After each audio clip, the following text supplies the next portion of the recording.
It's one of the most controversial questions of the ages. Who is Jesus? Is he a good man? Is he a prophet?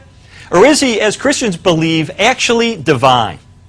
Well, meet Mike Licona. He's founder of Risen Jesus, a Christian organization in Virginia Beach, Virginia, and co-author of The Case for the Resurrection of Jesus.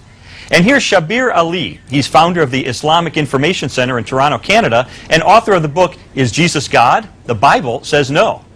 Now, Shabir, as a Muslim, how is it that you view Jesus? Who is he? You don't consider him to be divine.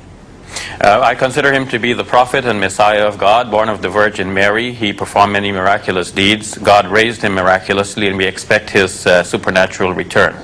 But he is not the Son of God. He is not divine in any way. And no.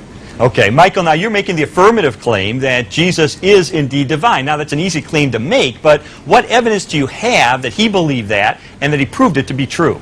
Well, Lee, scholars have established that within just a few years of Jesus' crucifixion, the early Christians were regarding him as divine, despite the fact that he had been crucified. Now, what on earth would have led them to this type of a belief that was so strong that they were willing to die for it? We have historical evidence that Jesus claimed divinity and rose from the dead. When someone claims to be divine and rises from the dead, we should believe him. Shabir, how do you respond to that? Well, I feel that Mike is putting words into the lips of Jesus, saying that Jesus must have claimed that because the disciples believed it. To address the first point, there is nothing recorded in the Gospel showing that Jesus clearly affirmed his own divinity. And second, there is evidence in the Acts of the Apostles and elsewhere in the New Testament that the original followers of Jesus did not actually take him to be God. Okay, Michael, those are important assertions there. Did Jesus believe he was God, and how do we know? It would seem that he hadn't read the New Testament if he's going to make the statement that the New Testament nowhere has any place where Jesus claimed to be divine. It's filled with those kind of claims. But I think what he's probably referring to are statements that can be historically verified or for which we have good evidence. For example? Well, for example, you've got Mark chapter 14, verses 61 through 64, where Jesus is before the Jewish leaders, and the high priest says, "Are you the Messiah, the Son of God?" And Jesus says, "Yes, and you will see the Son of Man coming on the clouds of heaven." That's something in the Old Testament that only God does, and seated at the right hand of power. In other words, he's claiming to be a co-occupant of God's throne. Shabir, has he convinced you? No, I don't think so, because he's referring to the trial of Jesus before the Jewish Sanhedrin, and this is reported variously in Matthew, Mark, and Luke. In Matthew and Luke's versions, we have it that Jesus did not actually affirm the title. He said, "You are the ones claiming that I am," in essence. And to say that Jesus comes on the clouds of heaven proves that he is God himself. That would be to say that God could not do this for one of his creatures. So I do not think that arguing from silence will make Jesus God. It is clear that to affirm Jesus as God involves a logical self-contradiction. It involves contradiction with the divine scriptures, and it involves also a religious problem. Now, I want to return you to that passage from the trial before the Jewish Sanhedrin. The Sanhedrin asks him, "Are you the Messiah, Son of the living God?" Now, and it says that Jesus said, "I am," in Mark's Gospel, but in Matthew and Luke's account of the same episode, Jesus says, "You say that I am." And unless you can first establish the actual words of Jesus, you cannot build a reasonable commentary on that.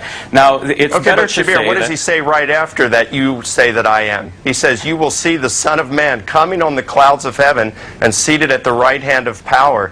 I mean, so these you are have to decide. Are you saying that his divinity is based on his saying "I am," or his saying that he's coming on the clouds of heaven? First of all, there is nothing clear. Heaven, seated at the right hand of power. Well, here I'm saying that God can do that for any of his creatures, and that would not make the creature himself God. If God calls up a creature with him to his throne... Jesus is claiming to be a co-occupant of God's throne.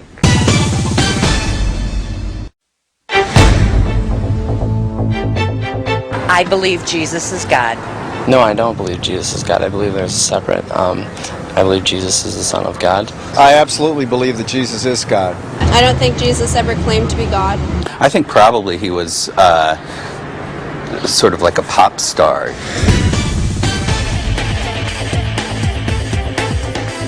We're back talking about Jesus. Is he divine, as Christianity claims, or just a prophet of God, as Islam claims?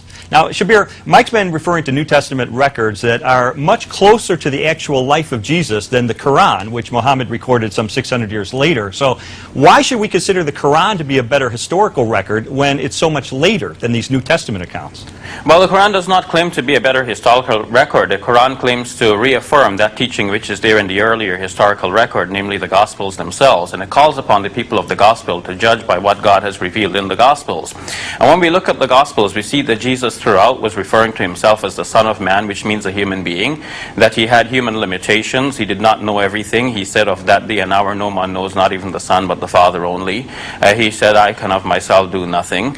I do only as the Father has commanded me. Throughout, Jesus is deferring to God, and in fact he falls on his face and he prays to God. All of these are human attributes which the Quran affirms as clear evidence that Jesus was a prophet, he was a human servant and messenger of God. Okay, Michael, those are some very good points that the Quran talks about, refers to in the Gospels. How do you look at the matter?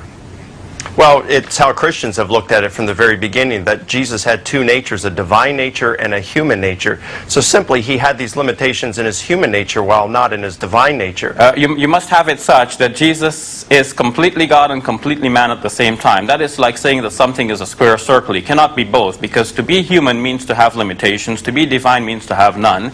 You cannot be limited and unlimited at the same time, unless you're schizophrenic, in which you have two different personalities here. Okay, Michael, is Jesus schizophrenic? Let's answer that question. Well, no. I mean, he was completely human in his human nature, and he was completely divine in his divine nature, and this is pretty clear throughout the New Testament.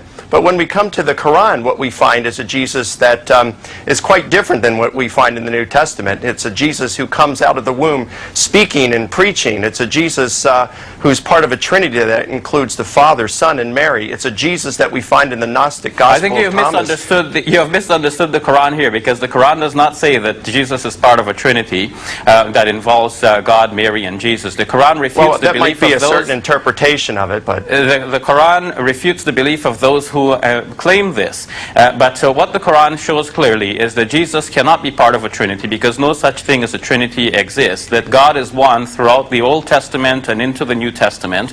The word Trinity does not exist in the Bible. This is a later idea. Well, neither does theology, Shabir, but we both believe theology is real. I mean, listen, look, what we have of the Quran is this. We've got a book that's written 600 years after Jesus, fifth-hand source at best. It's written in a different country, a different culture, in a different language in which Jesus lived. Yeah, Mike, but you're missing the point, because one doesn't need the Quran to affirm that Jesus is a human being and a prophet. The Quran, by affirming that Jesus is a prophet, is not saying something new than what Christians already believe, because the Gospels show that he's a prophet, and Christians, despite believing that Jesus is God, also affirm that he's a prophet. So on that, Christians will agree with the Quran. Shabir, let me ask this then. Where did this idea that Jesus is God come from? Well, the idea that Jesus is God is something that evolved over time. We can see in the pages of the New Testament itself and Acts of the Apostles that people very easily in the Greco-Roman world took people for gods. Shabir, I want to tell you, I've written a 300-page book on the evidence that convinced me as an atheist that Jesus did claim to be the Son of God, and he proved it by returning from the dead. And so my last question to you, and we just have a moment, is what would you say to Christians like me who are absolutely convinced by the evidence that the evidence supports those claims? I would say that you have to start by looking at the logical problems with claiming that Jesus is God, and then interpret the scriptures in a reasonable way that does not give rise to these logical problems. Okay. To say that he was God and man at the same time is logically self-contradictory. To say he's one of a Trinity is also to introduce another logical contradiction.